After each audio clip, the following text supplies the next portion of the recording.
Lorsqu'un homme est né de nouveau, il n'aime pas que la parole, il aime aussi les robinets de la parole. Les gens qui aiment l'eau aiment les robinets. Ah oui? Je vais te parler de ton robinet. Qui brosse les dents chaque matin? Non, parce qu'il y en a qui ne le font pas. Est-ce que je mens? Ce sont les frères quand ils te disent shalom. Tu dis, frère, un peu de l'eau. Alors, tu vas remarquer que tu as négligé quelqu'un dans ta vie. Le robinet.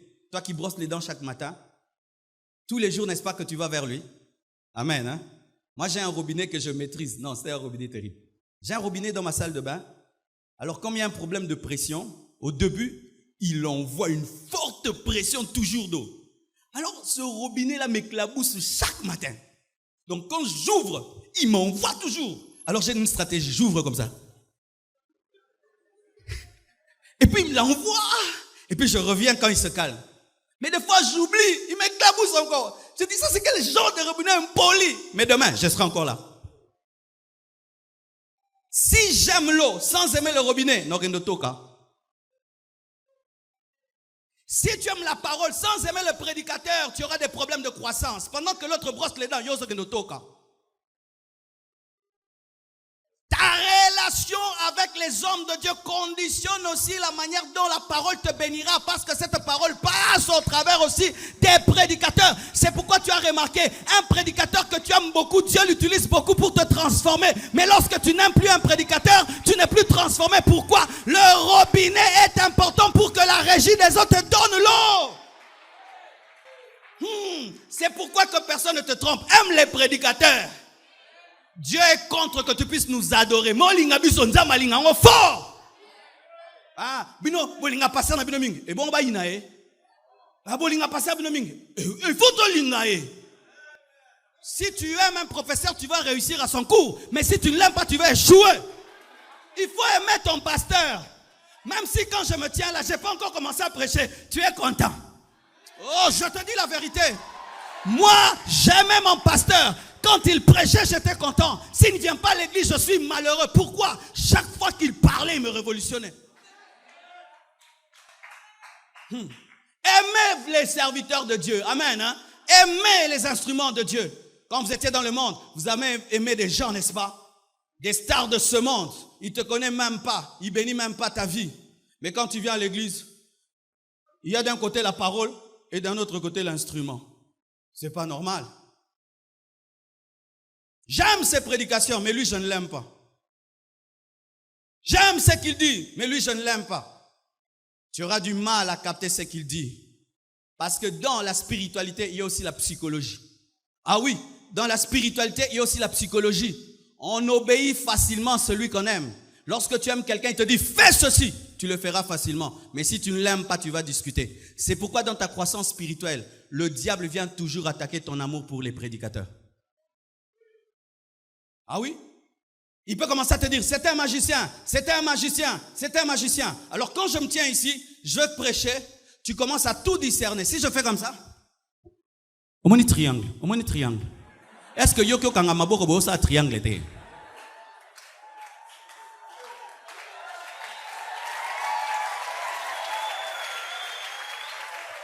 Mais non, mais c'est grave.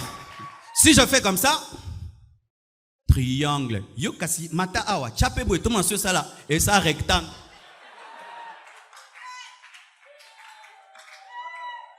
Pourquoi il a laissé les cheveux? Pourquoi il a laissé les cheveux? Ah, loge à sikakoti. Ponakati, loge musuza oti okota mikolo. Mais quand tu n'es pas dans tout ça, tu n'es pas distrait. Quand je dis que Dieu te bénisse, alléluia, change, alléluia. Tu n'es pas dans ces complications là. Il y a des poissons que je n'aime pas. Est-ce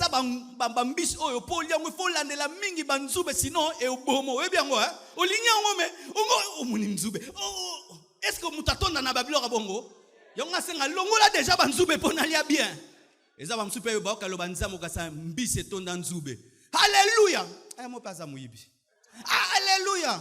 Nyosa zolo basuka suka senga mbongo na. Alléluia. Et bon on se ezakisi. Alléluia. Alléluia. Bon ma politique peut-être ngai to voter mutu mobwe. Arrêtez tout cela. Arrêtez tout cela. Arrêtez tout cela. Écoute la parole comme un enfant. Écoute la parole comme un enfant. Qu'est-ce que tu remarques? Lorsqu'un enfant tête, il fait quoi? Il ferme les yeux.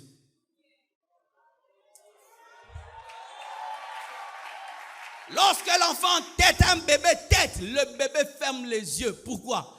Il a confiance que maman ne va pas m'empoisonner. Il a confiance, maman même. Si elle a pu me garder dans son ventre, c'est pas maintenant qu'elle va me tuer.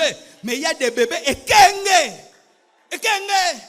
Wani nongo pesanga. Pesanga à gauche, à droite, il y a droite et ma bé. Pesanga à gauche.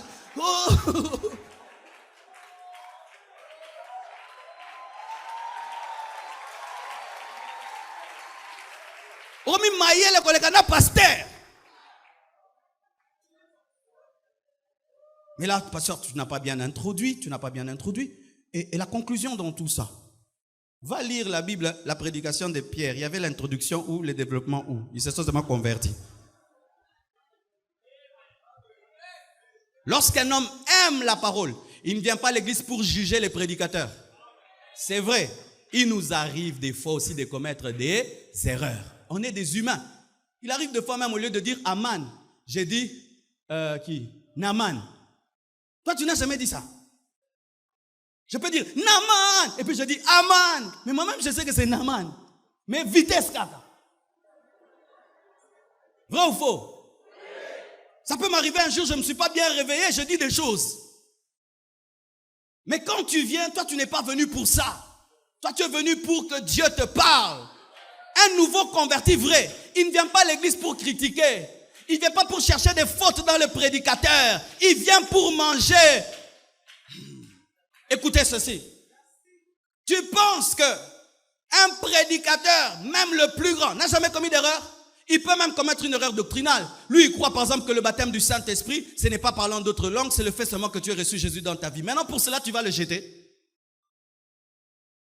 Ou tu viens maintenant, tu es en train de chercher la petite bête. La petite bête. La petite bête. Mais pourquoi il a dit ça? Et pourquoi il a dit ça? Mais pourquoi il a dit ça? Et pourquoi il a dit ça? Et pourquoi il bouge beaucoup? Et pourquoi il crie? Mais il ne peut pas parler calmement. Pendant que toi tu es dans il ne peut pas, les autres sont en train de manger, de manger, de manger, et de manger, et de manger, et de grandir, et de grandir, et de grandir.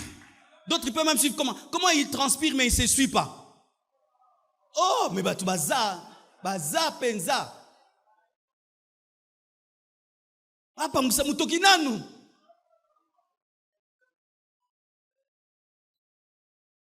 Ça montre que tu n'as pas faim. Bien aimé, quand on a faim, tu n'as même pas besoin qu'on fasse la table. Déjà. Est-ce que je mens? Au lieu déjà, ça me pas déjà. Pourquoi? Si tu viens avec la faim de la parole, tu ne vas même pas sentir la chaleur. Si tu viens avec la faim de la parole, tu ne vas même pas voir les défauts parce que tu as faim. Lorsque tu commences à suivre trop de détails, il y a un signe en toi, tu n'as plus faim. Alléluia. Un jour, parce que j'avais une sérieuse maladie, moi, c'est ce que je faisais. J'écoutais des prédicateurs pour tirer des erreurs et des erreurs et des erreurs. Et un jour, je suis allé dans un séminaire et les autres prédicateurs savaient que Marcelo, lui, vient écouter les autres pour casser. Et quand j'entre seulement dans la salle, il me voit. Il change directement de prédication et me fait une parenthèse. Il me dit, mais amen, à continuer. Si tu es venu chercher des erreurs, tu en trouveras. Mais si tu es venu écouter la parole, tu seras béni, tu seras transformé, tu seras changé, tu seras révolutionné. Voici encore une autre chose par rapport à la parole. Au Congo, on est en train de dire aujourd'hui aux gens que les prédicateurs sont des hommes qui ont échoué dans la vie, c'est pourquoi ils se sont jetés dans le ministère. Et cette manière de regarder un prédicateur va t'empêcher d'aimer la parole et de pratiquer la parole. Si là, pendant que tu es assis, quand tu me regardes, tu dis, ce jeune homme, c'est sûr qu'il est échoué à l'Unikin, et puis on l'a refusé à l'UPC, et puis à l'ISTA, et puis il a commencé une église compassion. Si c'est ce que tu penses de moi, rien ne te touchera. Parce que tu sais que tout ce que je fais ici, la finalité c'est quoi? C'est l'argent. J'aimerais vous dire la vérité. Je ne suis pas venu ce matin pour votre argent. Ah. Quand c'est un prédicateur dit son il est devenu orgueilleux. Maintenant, vous voulez quoi? Si je dis que je suis venu ce matin, pas pour votre argent, orgueilleux. Mais si je dis aujourd'hui vous allez me donner l'argent, cupide.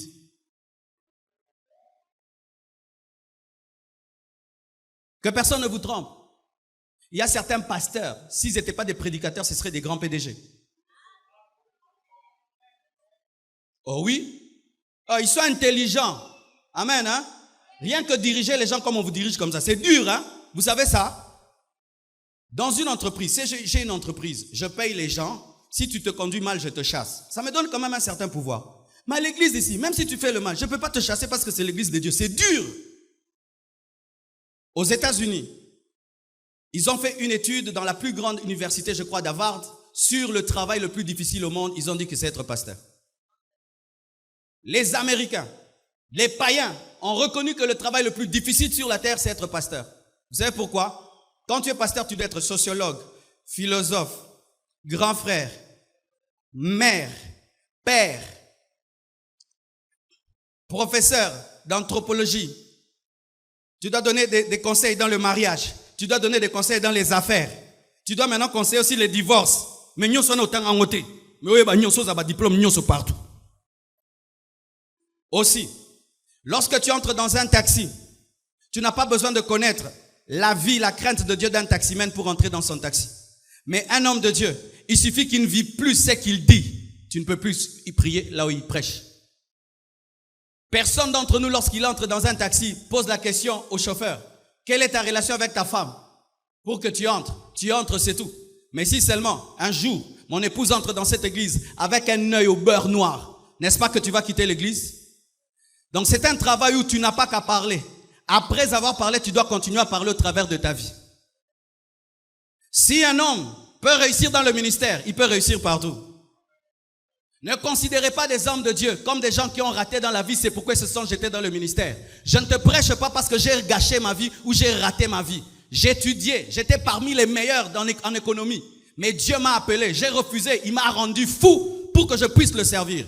Tu peux dire que c'est l'orgueil, mais Paul aussi a parlé ainsi des fois, parce qu'il y a des gens qui pensent que les gens sont dans le ministère parce qu'ils ont échoué dans la vie, parce que Congo est peli moto.